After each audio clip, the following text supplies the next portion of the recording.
I'm going to look at the similarities between the angels, watchers, seraphim in the Bible and Nagas, or what have other names, but like divine serpents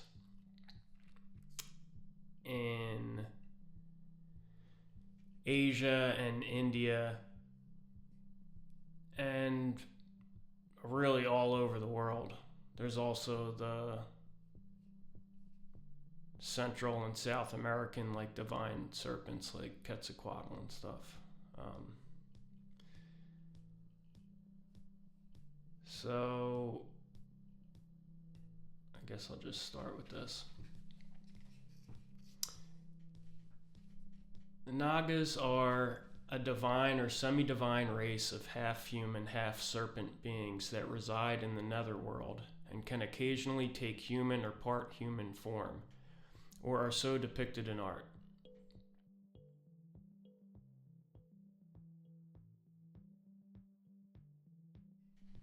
Mythological serpent race that can often take form as cobras. They're described as powerful, splendid, wonderful, and proud semi-divine race that can assume their physical form either as human, partial human serpent, or as a whole serpent. Their domain is the enchanted underworld, the underground realm filled with gems, gold, and other earthly treasures called Nagaloka or Patalaloka. They are also often associated with bodies of water, including rivers, lakes, seas, and wells, and are guardians of treasure. Their power and venom made them potentially dangerous to humans. However, in Hindu mythology, they often take the role of beneficial protagonists. In Samudra Mantana, Vasuki, a Nagaraja who abides on Shiva's neck, became the churning rope for churning the ocean of milk. Their eternal mortal foe is the Garuda, the legendary semi-divine bird-like deity. And one of the things that I had multiple different instances that I've just been tucking away in a folder for a long time.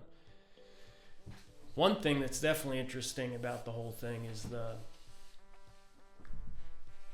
number one. It's sort of corollary in Western material science, or like a weird correspondence with like the idea of dinosaurs existing on Earth before like the current age, and also its correlation to the like whole like reptilian aliens, new age or UFO or whatever idea. But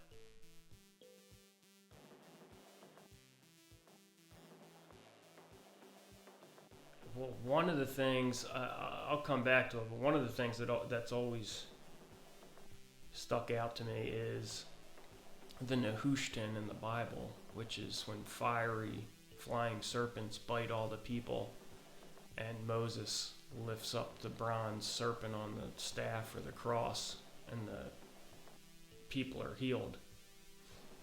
And in John 3:14, it says, just as Moses lifted up the snake in the wilderness, so the Son of Man must be lifted up.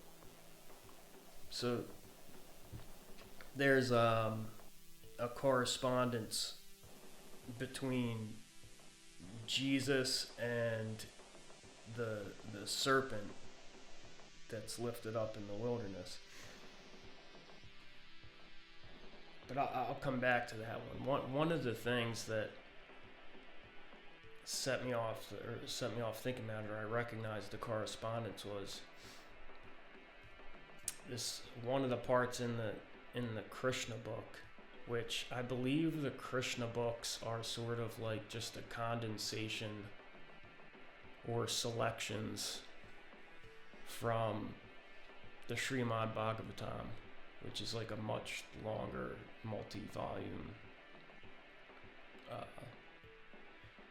books of stories, but in this one, when it's talking about the king Naga, accompanied by Krishna, Arjuna saw a large palace within the water. There were many thousands of pillars and columns made of valuable jewels, and the glaring effulgence of those columns was so beautiful that Arjuna was charmed by it. Within that palace, Arjuna and Krishna saw the gigantic form of Anantadeva, who was also known as Shesha. Lord Anantadeva, or Sheshanaga, was in the form of a great serpent with thousands of hoods, each one decorated with valuable effulgent jewels, beautifully dazzling. Each of Anantadeva's hoods had 2 eyes, which appeared very fearful. His body was as white as the mountain tops of Kailasa, which is always covered with snow. But this description of like the king Naga, Anantadeva, Sheshanaga, how he's all covered with eyes all over, which makes you kind of think of like Ezekiel thing with the eyes all over the wheels. But the Sheshanaga, the head, the king of the Nagas, decorated with valuable effulgent jewels, reminded me of when Ezekiel's talking about Lucifer, the king of Tyre, and talking about Lucifer, when he says, every kind of precious stone adorned you, ruby, topaz, and diamond, beryl, onyx, and jasper, sapphire, turquoise, and emerald. Your mountings and settings were crafted in gold, prepared on the day of your creation. You were anointed as a guardian cherub, for I had adorned you. If you were on the holy mountain of God, you walked among the fiery stones. It just reminded me that it was of that verse, or the description of Lucifer, the Sheshanaga, being decorated with all the jewels, and the same thing with Lucifer. And the Nehushtan comes up, the bronze serpent comes up in Numbers 21. So I'll just start reading it real quick. Well, we'll skip ahead. The Lord sent fiery serpents among the people, and they bit the people, and much of Israel died. Therefore the people came to Moses and said, we have sinned, for we have spoken against the Lord and against thee. Pray unto the Lord that he take away the serpents from us. And Moses prayed for the people, and the Lord said unto Moses, make thee a fiery serpent, and set it upon a pole. And it shall come to pass that every one that is bitten, when he looketh upon it, shall live. And Moses made a serpent of brass, and put it upon a pole. And it came to pass that if a serpent had bitten any man, when he beheld the serpent of brass, he lived. And in this video, I'm not really doing it to get into the meaning of the story, actually, but just doing like a word study. The fiery serpents,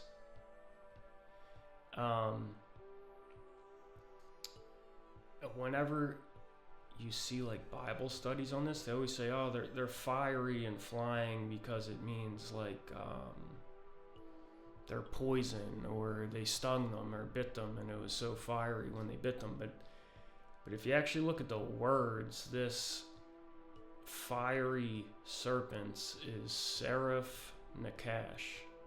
Fiery serpents, Seraph Nakash. And Nakash usually seems to mean like actually a snake. This time serpents is Nakash. Serpent here is Nakash. Make thee a fiery serpent. Make thee a seraph. Like when it says fiery serpent, it's seraph. And this one is specifically Seraph Nakash. So it's like a snake seraph. Because when you look at this word, which here it just says fiery, but here fiery serpent, seraph. And this word, 8314, seraph, is the same word as in like here it just says seraph, serpent, but like this word is the same word as like in Isaiah when he's talking about seraphims. In the year that King Uzziah died, I saw also the Lord sitting upon a throne high and lifted up, and his train filled the temple. Above it stood the seraphims. Seraph, serpent. Above it stood the seraphims. Each one had 6 wings. With twain he covered his face, and with twain he covered his feet, and with twain he did fly. So, and then one of the seraphims unto me, having a live coal in his hand. So when Isaiah's vision of the Lord and the angels, it's this same word, seraphim, which in Numbers, the Lord sent fiery serpents among the people, and they bit the people, and much of the people died. That seraph, and make thee a fiery serpent, and put it upon the pole. It's the same thing as in other parts when they're talking about angels. The Nehushtan, the fiery flying serpent on the pole, is this same word, seraphim.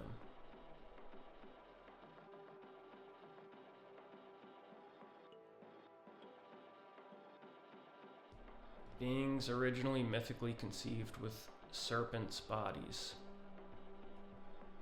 Serpent deities. Personified lightning.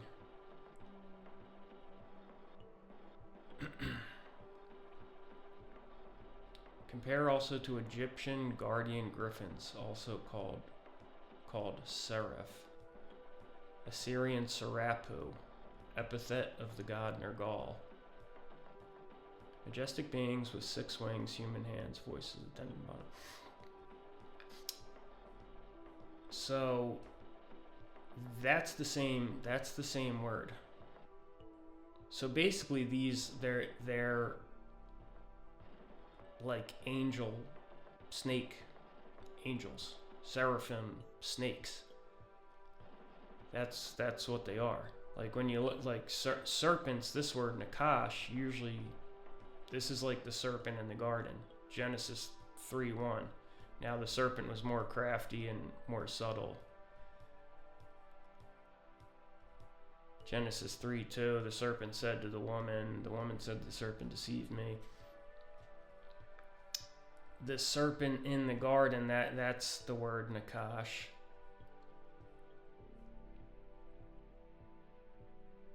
And here is nakash when Moses and Aaron's staffs turn into serpents. And the Lord said unto Moses, see, I have made thee a god to Pharaoh, Elohim. The Lord said unto Moses, see, I have made thee God to Pharaoh.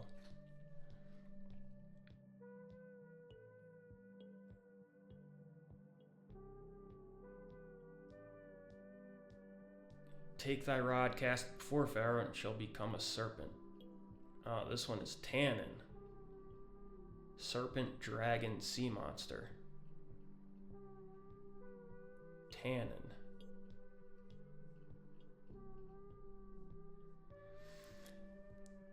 Yeah, and this one, it mixes together, goes back and forth. And I'm going to go into Tannin next. Tannin is the word that sometimes it'll be dragon, sometimes it'll be jackal, sometimes it'll be monster. That's in Exodus 7.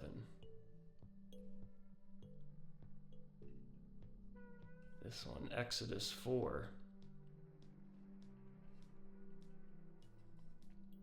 Cast it to the ground, and he cast it to the ground and became a serpent, Nakash. Exodus 7:15.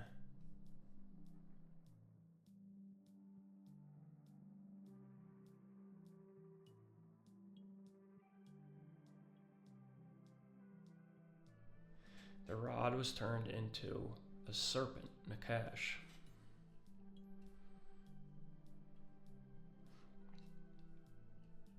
So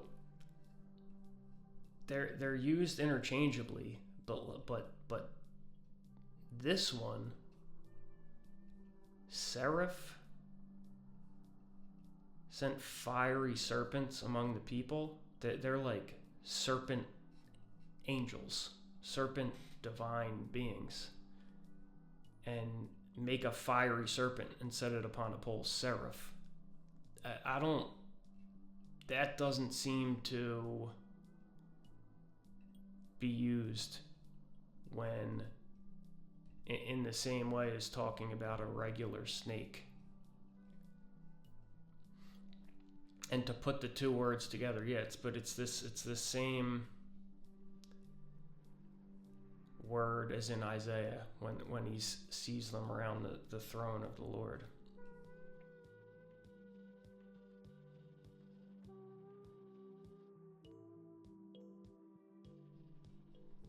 And then if you look at Nakash and Tannin,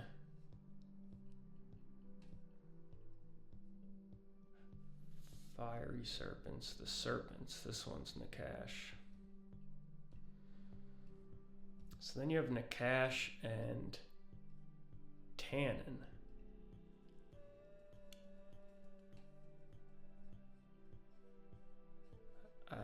I've made thee a god to Pharaoh. They cast every man down their rod, and they became Tannin.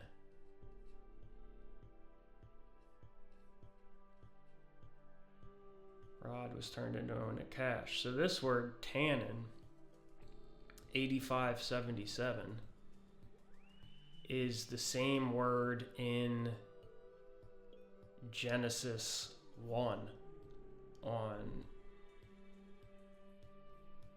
is it the sixth day? No, the fifth day.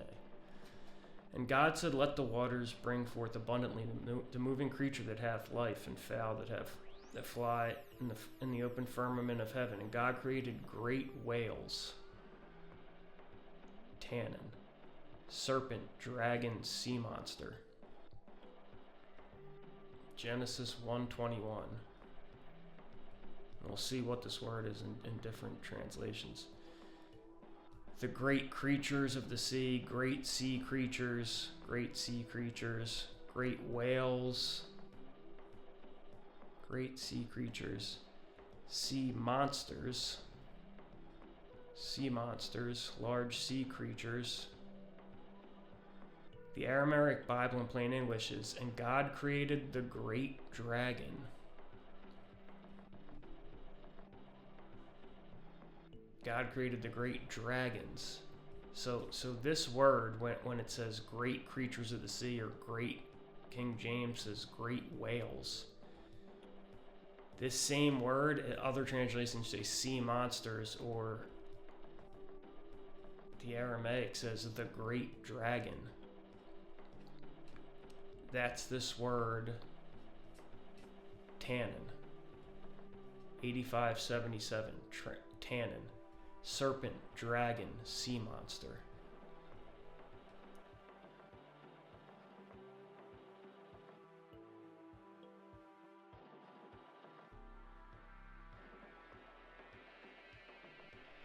Dragon, sea monster, serpent, whale, sea serpent, or jackal. See, sometimes it'll be translated as jackal as well. Usually it's dragon.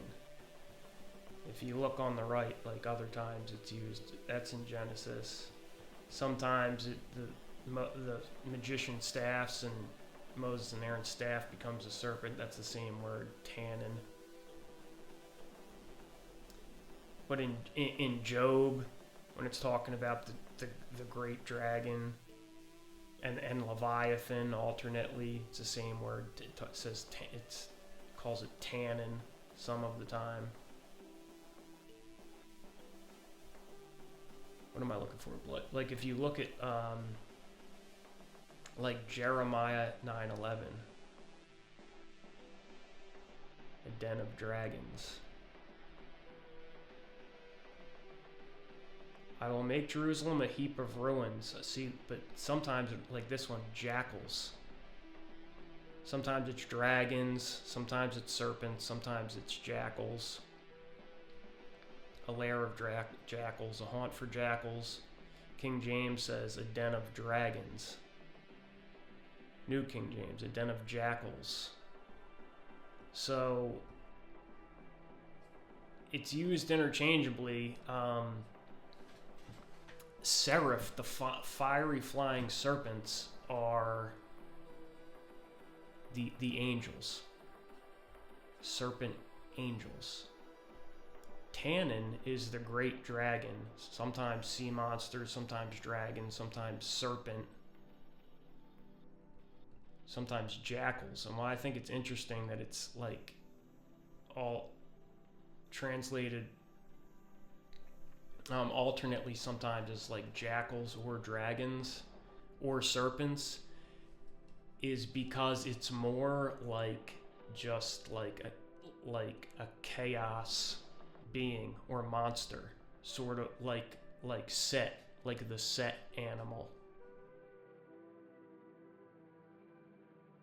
In art, Set is usually depicted as an enigmatic creature referred to by Egyptologists as the Set animal, a beast not identified with any known animal, although it could be seen as resembling an aardvark, an African wild dog, a donkey, a hyena, a jackal, a pig, an antelope, a giraffe, an okapi, a saluki, or a fennec fox. I didn't show it when I was going through it, but I have fox highlighted because you can see that tannin, it'll be fox sometimes as well, jackal or fox. Sometimes serpent, sometimes dragon, great dragon, jackal, fox. It's not like a specific animal. It's more like this, where it's more like it represents this like rebellious god creature of like these something other than just a regular serpent. Sometimes. That's why it's not just a specific animal. Maybe. That's just what I'm saying, maybe. In Egyptian art, the Set animal is the totemic animal of the god Set because Set was identified with the Greek monster Typhon. The animal is also commonly known as the Typhonian animal or the Typhonic beast. So that like word tannin, that I'm saying that's similar to like this Greek concept of the or Egyptian and Greek concept of the Typhonian animal or Typhonic beast. The linguistic use of these hieroglyphs in Egyptian language is the determinative for words portraying items with chaos, words related to suffering, violence, perturbation, also for violent storms of the atmosphere. So it's Set is identified with Typhon, and Typhon is like the Naga, where it's Typhon is a winged humanoid from the waist up with two snake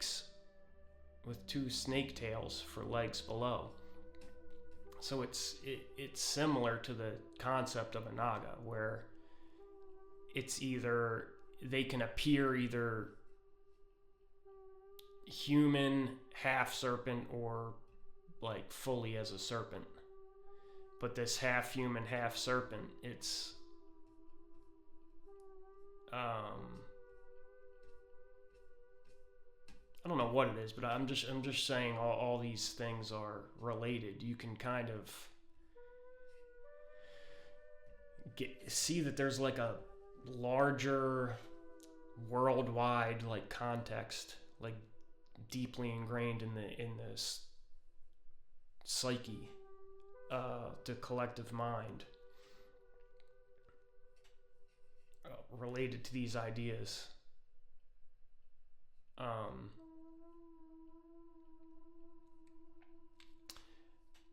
The precise identity of the animal has never been firmly established. It is sometimes described as a jackal or some other wild dog. The forked tail. Typhon, Set Typhon, is a monstrous and evil force of raging nature. Typhon attacked the principal deity. Set, kills Osiris, and Typhon attacks Zeus. But both are related to this idea of the war in heaven. Typhon, Set, trying to overthrow God,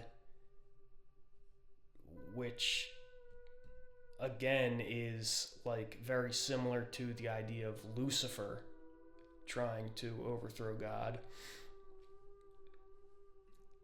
And the correspondence I'm making is Set, Typhon trying to overthrow God, this rebellion or the war in heaven, and these Nagas being basically synonymous with the seraphim and the angels, which aren't necessarily good or bad. They seem to just be, they're like in charge of basically they're in charge of like material nature. They have like a function, and their function is as they're supposed to take care of like the realm. They're supposed to be running things in the realm. And there's good ones and bad ones. There's ones who do what they're supposed to do, and there's ones that sort of just go off and do whatever they want.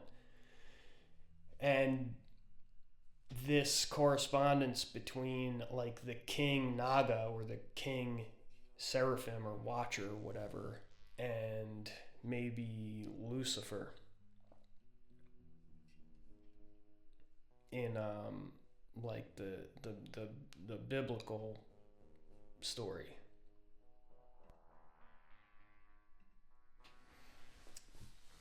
And these beings are typically credited with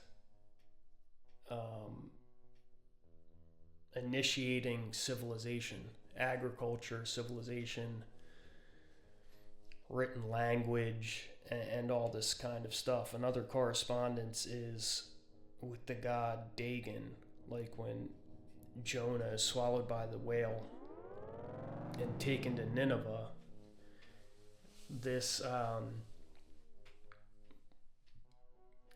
part fish, parts human type god Dagon, which is mentioned other places in the Bible, and like the god of Nineveh,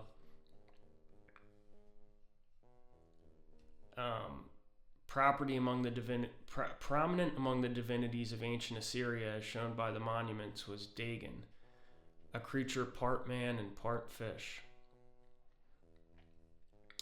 Represented in some instances as an upright figure with the head of a fish above the head of a man, the open mouth of the fish forming a mitre as the man's sacred headdress, and the feet of a man extending below the tail of the fish. In other cases, the body of a man was at right angles to the conjoined body of a fish. Images of this fish god have been found guarding the entrance to palace and temple in the ruins of Nineveh, and they appear upon ancient Babylonian seals in a variety of forms. But the highlighted part, close to the bottom, that this fish god Dagon was an object of reverent worship in early Babylon and Assyria is clear from the monuments. Berossus, a Babylonian historian, writing in the 4th century before our era, records the early traditions concerning the origin of this worship. According to the various fragments of Berossus preserved in later historical writers, the very beginning of civilization in Chaldea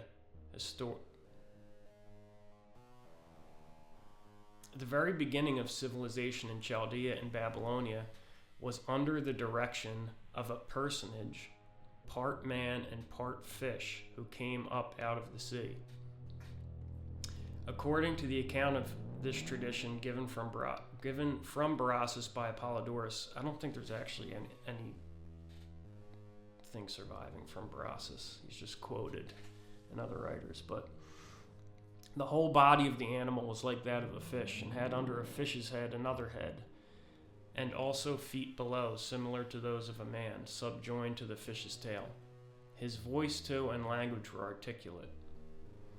But the very beginning of civilization was under the direction of a personage, part man and part fish, who came up out of the sea.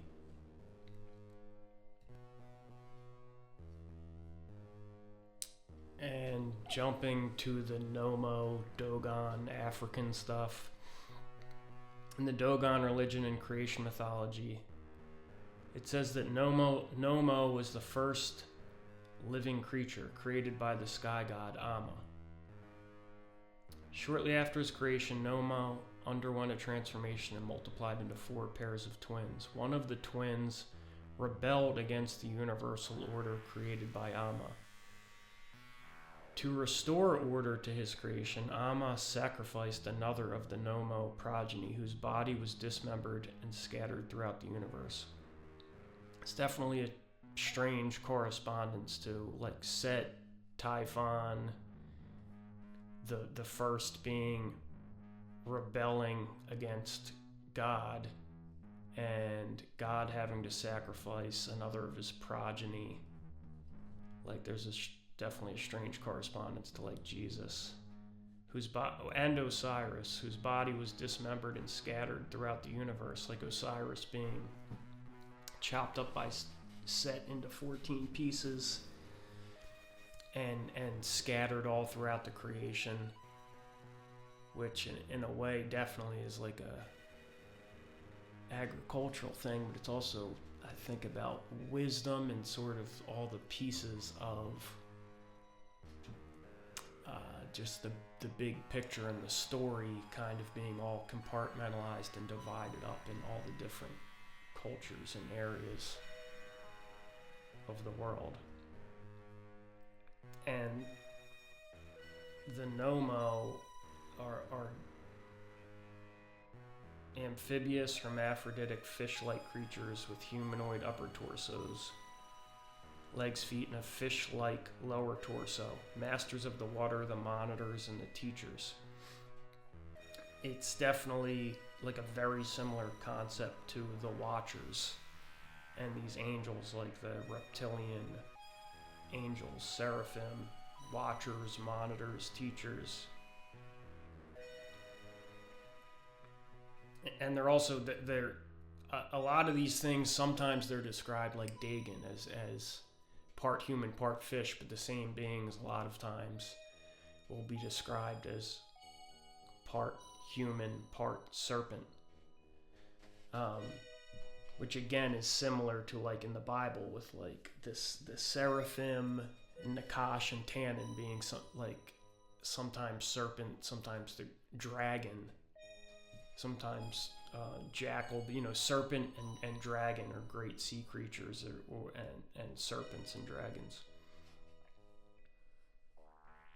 Humans from the loins up, but serpent-like below. Their eyes were red, their tongues forked, and their arms flexible and unjointed.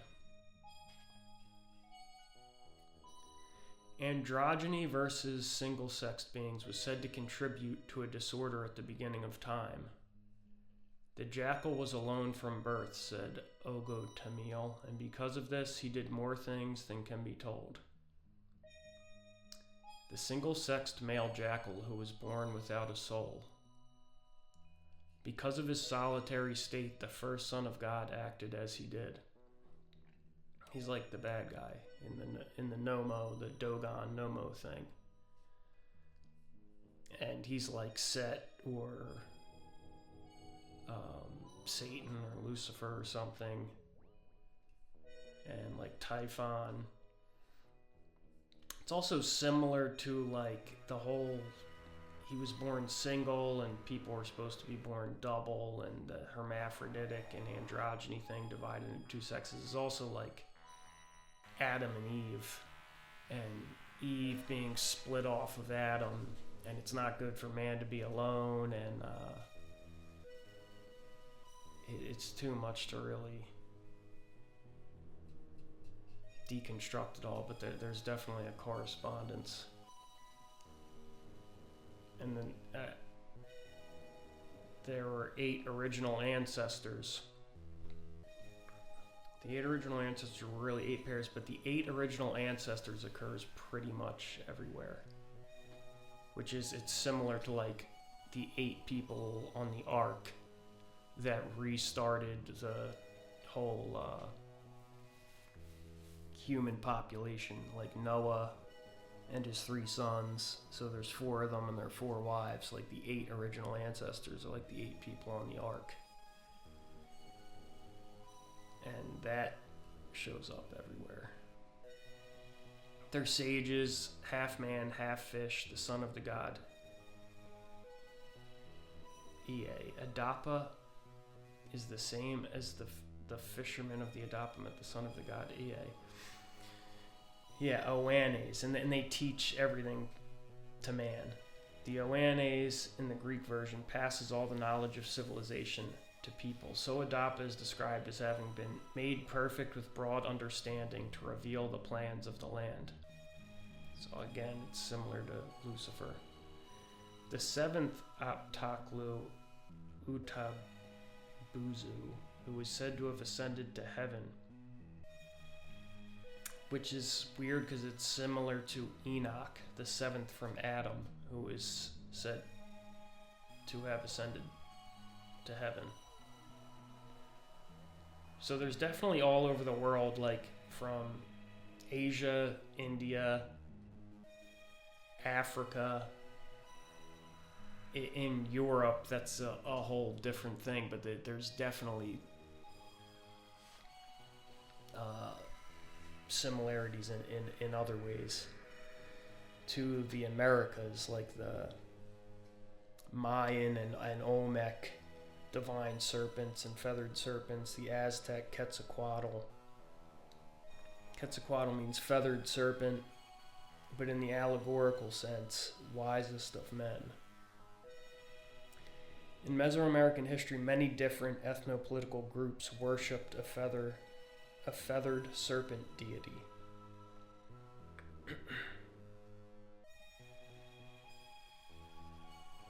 And I thought this was interesting, like according to Quetzalcoatl is like the Mormon Jesus. According to the Book of Mormon, the resurrected Jesus Christ descended from heaven and visited the people of the American continent shortly after his resurrection. Some followers of the Latter-day Saints movement believe that Quetzalcoatl was historically Jesus Christ, who Latter-day Saints believe visited the New World as a resurrected being, as reported in the Book of Mormon, but believe his name and the details of the event were gradually lost over time.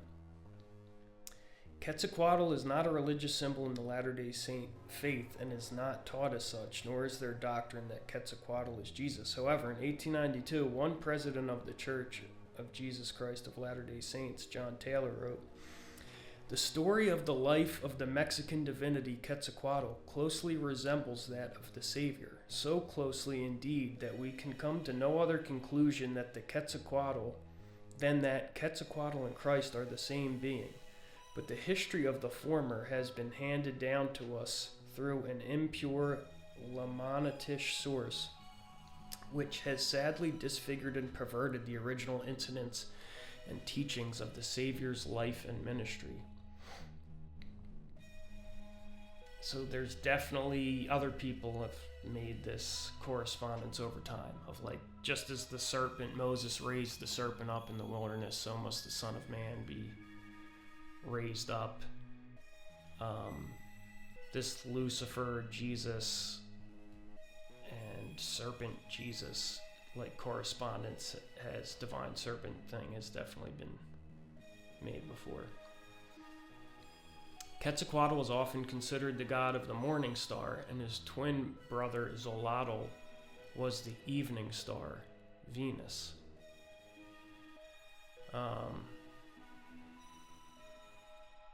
Most Mesoamerican beliefs included cycles of suns.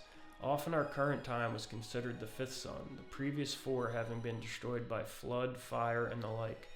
Quetzalcoatl went to Mictlan, the underworld, and created fifth world mankind from the bones of the previous races, using his own blood. It is similar in ways the wisest of men. Some legends describe him as opposed to human sacrifice, while others describe him practicing it. So it's like complete opposites. But he has a twin brother. He's the morning star, and he has a twin brother, the evening star, which are both Venus, which is, again, Jesus had to shed his blood to save mankind, and Quetzalcoatl is the Venus, and he's the morning star. His twin brother is the evening star. And it's similar to Christ being referred to as the morning star, and Lucifer being Venus also. But they're like the I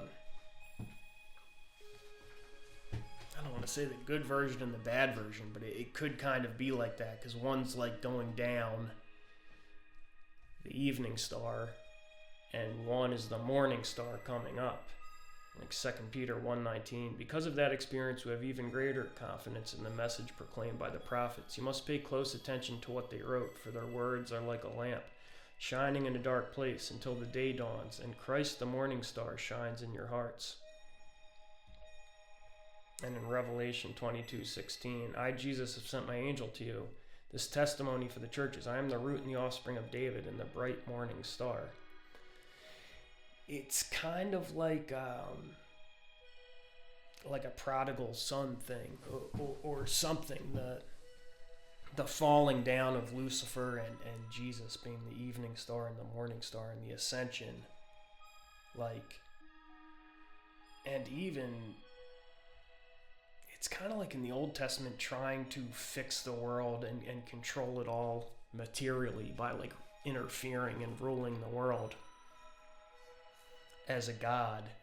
And then in the New Testament, Jesus making himself into a person and suffering like people do and dying like people, so the spirit can go out to all the people, and leaving it up to God the Father and the Holy Spirit to impart it in mankind, and distributing the spirit like all throughout mankind. Instead of trying to like control them and shit. Something like that. I don't know. I'm not saying that's how it is. I'm just saying. Another idea I wanted to touch on is regarding these beings mixing with mankind. These angels or watchers or Naga or whatever. I was thinking about it like in this book, The Golden Bough, where he's talking about the Mikado, like the Emperor of Japan, and all these ancient emperors. And I'm just gonna read it. The Mikado's food was cooked every day. The Mikado's food was cooked every day in new pots and served up in new dishes. Both pots and dishes were of common clay in order that they might be broken or laid aside after they had been once used. They were generally broken, for it was believed that if anyone else ate his food out of these sacred dishes, his mouth and throat would become swollen and inflamed. The same ill effect was thought to be experienced by anyone who should wear the Mikado's clothes without his leave. He would have swellings and pains all over his bodies. And basically no one was allowed to eat, basically touch anything the emperor had touched. His clothes, his dishes, it all had to be like, when he was done with it, like treated like it was radioactive or something and destroyed or disposed of, so no normal people could use it. And it could be, it's just, it might be true just because of belief. Your belief system makes what is true, but it could be, rather than just completely arbitrary, like a cargo cult phenomenon, pointing back to a time where if these beings were mixing with humanity in a way they weren't, that wasn't, that was dangerous or something in some way, or not designed to work like that, you could imagine it could be, like if anyone ate out the dishes that the emperor used or whatever, this divine emperor, his mouth and throat would become swollen and inflamed. That's like an anaphylactic, that's anaphylaxis. It's like a allergic reaction.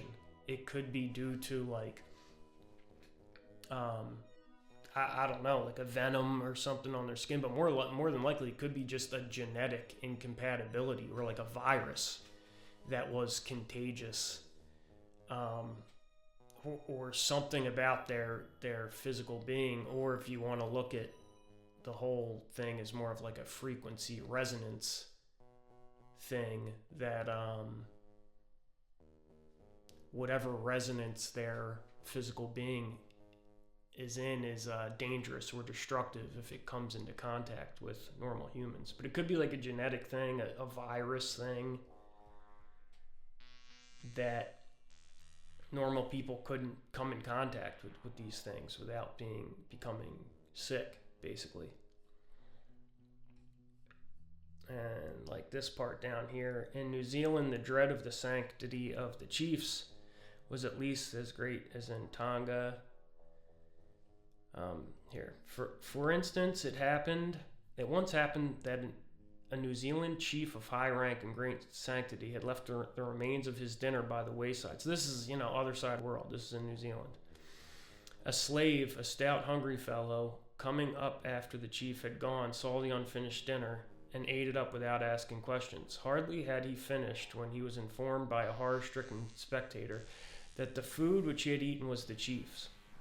I knew the delinquent well. He was remarkable for courage and had signalized himself in the wars of the tribe. But no sooner did he hear the fatal news than he was seized by the most extraordinary convulsions and cramp in the stomach, which never ceased till he died about sundown the same day. He was a strong man in the prime of life. And if any European freethinker should have said that he was not killed by the taboo of the chief, which had been communicated to the food by contact, if any European freethinker should have said he was not killed by the taboo, he would have been listened to with feelings of contempt for his ignorance and inability to understand the plain and direct evidence. This is not a solitary case. A Maori woman, having eaten of some fruit and being afterwards told that the fruit had been taken from a tabooed place, exclaimed that the spirit of the chief whose sanctity had been thus profaned would kill her. This was in the afternoon, and the next day by 12 o'clock she was dead. A Maori chief's tinderbox was once the means of killing several persons. And it goes on and on. There's tons of examples like this.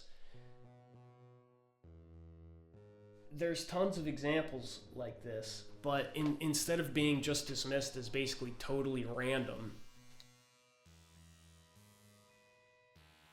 like, oh yeah, primitive peoples just came up with whatever random nonsensical beliefs. Like in the Golden Bough, he calls them savages and the rude races and all this stuff.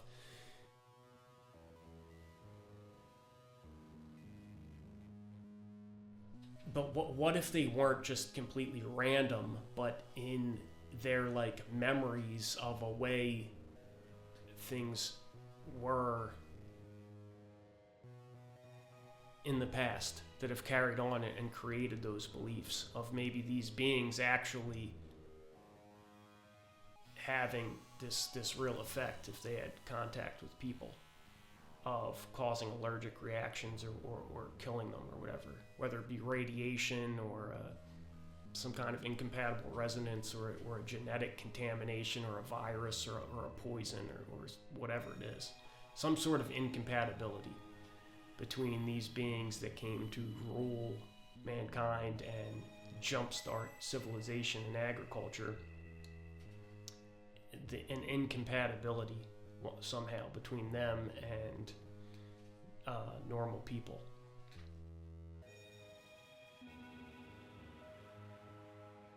But yeah, you could also look at the other way is coming down till today. Maybe they just had that mental power of belief, and you could say today, certainly, yeah, it could still kill people who have this belief system. You could say it's just their belief, but everyone's reality is completely shaped by their belief system. So if they believed they had a taboo on them or a spell or something, and they died immediately within 12 hours, because since that is their belief system, that is their reality, it's really no different than a Western modern person thinking they're exposed to germs or a virus or something and being told they're going to die imminently, and then they die from it, from being told that. You could say, well, that's real. We have science to back it up, and it's been proven over and over. But if you lived in a society where that's all you ever knew is this different belief system of like magic and taboos, you would see that backed up again over and over again. It's just a completely different reality you're living in to correspond to the worldview. They're all based on belief. That a doctor can cure you of a taboo, or germs or viruses cause something, or a virus is causing it, or that magic, black magic, or spiritual powers is causing it or something. And you could imagine like a Western person gets tossed off a boat or something and is totally isolated, living with a different culture that believes in witchcraft and being killed by black magic and stuff like this. The more they become acclimated into that consensus reality, they'd see more and more examples of other people dying and this in action. And as they're slowly converted over to that worldview, they would actually, even though they never believed it before, they would probably start becoming scared of it as well. And the more they become scared and slowly believe in it more and more, they get absorbed into that reality, and it would have an effect on them, like, because their reality is creating, their belief system is creating that reality. Just like if you brought one of those people, time machine or whatever, transported them into the Western world and said, look into this microscope, the scanning electron microscope. See, this is a virus, RNA, and this is infected. They could be, see, this person's caught it. They could be acclimated to that worldview, where before they could do all kinds of things that wouldn't be considered hygienic or whatever, and never have worried about it at all. And obviously the effects of the placebo and psychosomatic effects having real influence on people are completely proven. You know, that's why they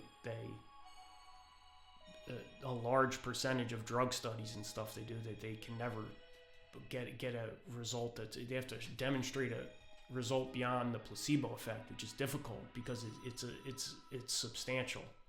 It's known that it works, you know. It's all just based on your belief system. But what I'm saying is maybe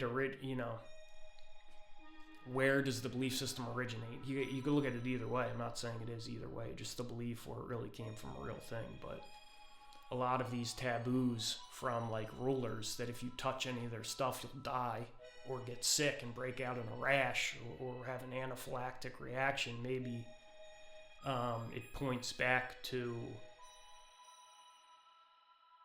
this happening, like these beings mixing with people. I'm gonna wrap this up, but just the last thing I'll touch on, just the Greek gods, although they're not, I don't think they're usually depicted as part serpent beings like in all these other cultures. Not usually, but they do interact with people, and people don't know that they're gods. Like, they can appear to be normal humans and interfere in the natural world, breeding with humans, affecting historical events, wars, and who's going to be the ruler, and who's going to rule different civilizations, and interfering in all sorts of ways to try and like forcefully guide history. The Greek gods interfere in that way and appear as regular humans. And it's similar to the idea in the Bible, the Greek gods interfering with humanity and appearing as normal people and them not knowing, is similar to in the Bible. Like the angels that come to Lot, I'm not sure if he knows they're angels or not, but it happens multiple times where they interact with people, and the people don't know that they're angels. Like Hebrews 13:2. Be not forgetful to entertain strangers, for thereby some have entertained angels unaware.